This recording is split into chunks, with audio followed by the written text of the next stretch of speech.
नमो बुद्धाय। जय भीम साथियों, मैं पूनम बौद्ध गाजियाबाद से। सबसे पहले आप सभी को 15 अगस्त स्वतंत्रता दिवस की बहुत बहुत शुभकामनाएं देती हूँ। साथियों, जैसे कि आप सभी लोग जानते हो कि 15 अगस्त 1947 को ये देश आज़ाद हुआ, लेकिन आज़ाद कौन हुए थे? जो अंग्रेजों के गुलाम थे वो आज़ाद हुए, लेकिन अंग्रेजों के गुलाम और उनके गुलाम और उनके भी गुलामों की अगर बात करूँ या महिलाओं की अगर मैं बात करती हूँ तो वो आज भी मानसिक रूप से गुलाम बनी हुई है। एक तरफ तो हम लोग मानसिक रूप से गुलाम बनी हुई हैं और दूसरी तरफ इसी अगस्त के महीने में बाबा साहब हमारे हक अधिकारों की लड़ाई लड़ने के लिए जाते हैं इंग्लैंड की पार्लियामेंट में। 12 नवंबर 1930 को पहले राउंड टेबल कॉन्फ्रेंस में जाते हैं और 15 अगस्त 1931 को दूसरे राउंड टेबल कॉन्फ्रेंस में जाते हैं। 89 लोग उसमें होते हैं, मिस्टर गांधी उसमें होते हैं, पंडित मदन मोहन मालवीय होते हैं और भी बहुत सारे नेता होते हैं।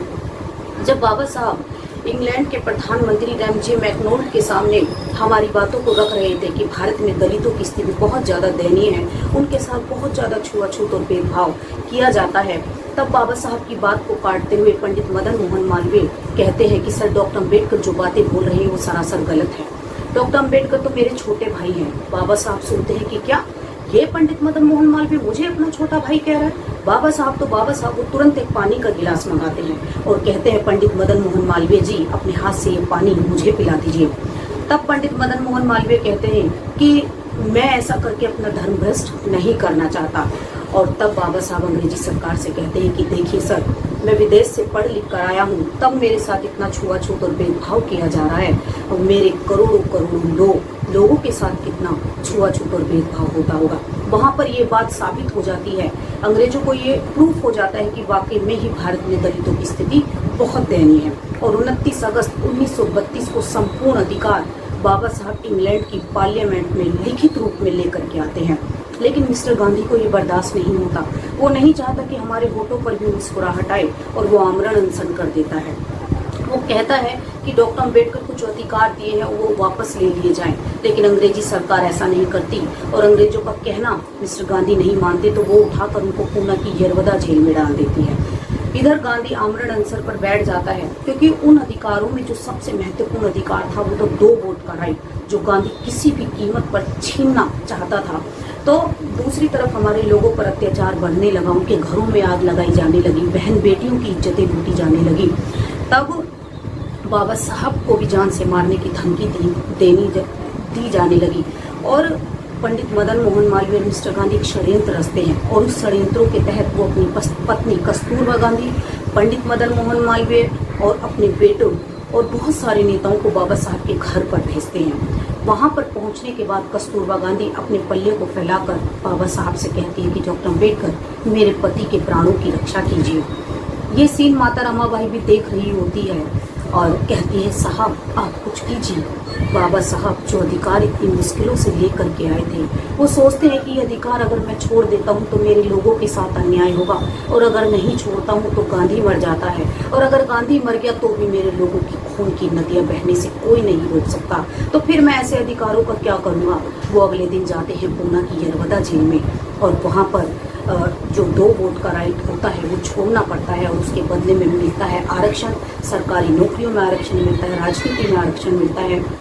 वहाँ पर जो पूना पैक्ट होता है तब उस पर हस्ताक्षर कर बाबा साहब, पंडित मदन मोहन मालवीय, सी राजगोपालाचारी और मिस्टर गांधी इन तीनों से हाथ मिलाकर जैसे ही वापस आ रहे होते हैं, तभी बाबा साहब के जाने के बाद ये तीनों गाय के पेशाब से अपने हाथों को धोकर पवित्र करते हैं। शर्म आनी चाहिए ऐसे मनुवादी ब्राह्मणवादी लोगों को कि जिस महान शख्सियत के ज्ञान का डंका न केवल भारत में पूरी दुनिया में मचता है, आज बाबा साहब के चरणों में लोग नतमस्तक हैं, लेकिन ये भारत देश के लोग कभी भी उनको सम्मान नहीं दे पाए।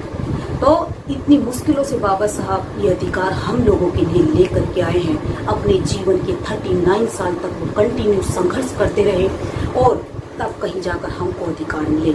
अपना पूरा परिवार उन्होंने, अपने बच्चे, यहाँ तक कि अपनी पत्नी, यहाँ तक कि अपनी पूरी जवानी कुर्बान कर दी हम लोगों के लिए संघर्ष करते करते। लेकिन उनके त्याग, बलिदान, संघर्ष को आज हम लोग भुलाए बैठे हैं। एक बार बाबा साहब से किसी ने पूछा कि डॉक्टर अम्बेडकर, आप मुर्दों के पीछे क्यों नहीं जाते? तब बाबा साहब कहते हैं कि मुर्दों को तो तुम फूको, मैं तो जिंदा मुर्दों में जान फूकने का काम कर रहा हूँ। और बाबा साहब की विचारधारा आज भी मुर्दा लोगों में जान फूंकने का काम कर रही है। देखिए, जब तक हम इस दुनिया में नहीं थे, ये दुनिया जमाना तब भी था, और जब हम इस दुनिया में नहीं रहेंगे, ये दुनिया जमाना तो तब भी रहेगा। लेकिन जब तक आप जिंदा हो, दुनिया जमाने को ये पता चलनी चाहिए कि आप जिंदा हो। और वो पता कैसे चलेगा? जब हम लोग सोए हुए समाज को जगाने के लिए, महापुरुषों की विचारधारा का प्रचार प्रसार करने के लिए अपने घरों से बाहर निकलेंगे, तब लोगों को पता चलेगा कि हम लोग जिंदा हैं।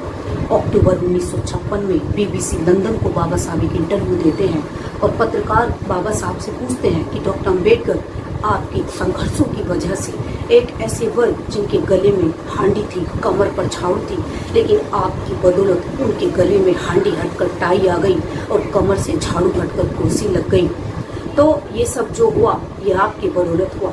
बाबा साहब उन पत्रकारों से कहते हैं कि भारत के लोग, भारत के ब्राह्मणवादी लोग मुझे देशद्रोही कहते हैं, मुझे अंग्रेजों का पिट्ठू कहते हैं, मुझे अंग्रेजों का गुलाम कहते हैं।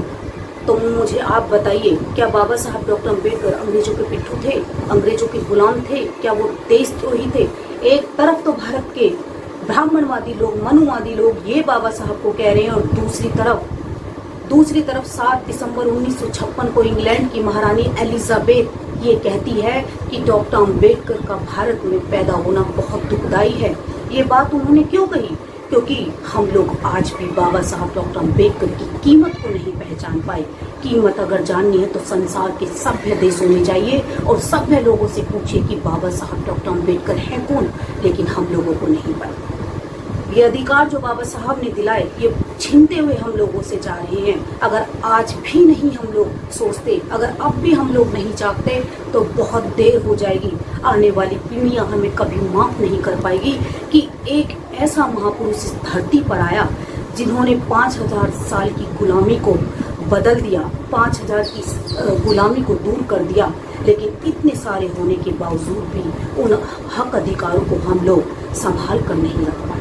वो अधिकार हमसे कंटिन्यू छीनते हुए जा रहे हैं। तो कहीं देर ना हो जाए, मैं यही कहना चाहती हूँ कि अब हमको जागने की ज़रूरत है, हमको संघर्ष करने की ज़रूरत है। तो इसी के साथ, क्योंकि मुर्दा पड़े हैं अपनी अपनी कब्रों में, और जिंदा मुर्दे खाते पीते चलते फिरते मुर्दे पड़े हैं अपने अपने कमरों में, तो अपने कमरों से बाहर निकल आइए। और कहने के लिए बहुत सारी बातें हैं, क्योंकि बाबा साहब के बारे में अगर बोलना शुरू करें तो समय भी कम पड़ जाता है, दिन भी कम पड़ जाता है। तो एक बार फिर से आप सभी को 15 अगस्त की हार्दिक शुभकामनाएं देती हूँ, और इसी के साथ मैं अपनी वाणी को विराम देती हूँ। आप सभी को मेरा गर्व से नमो बुद्धाय, जय भीम।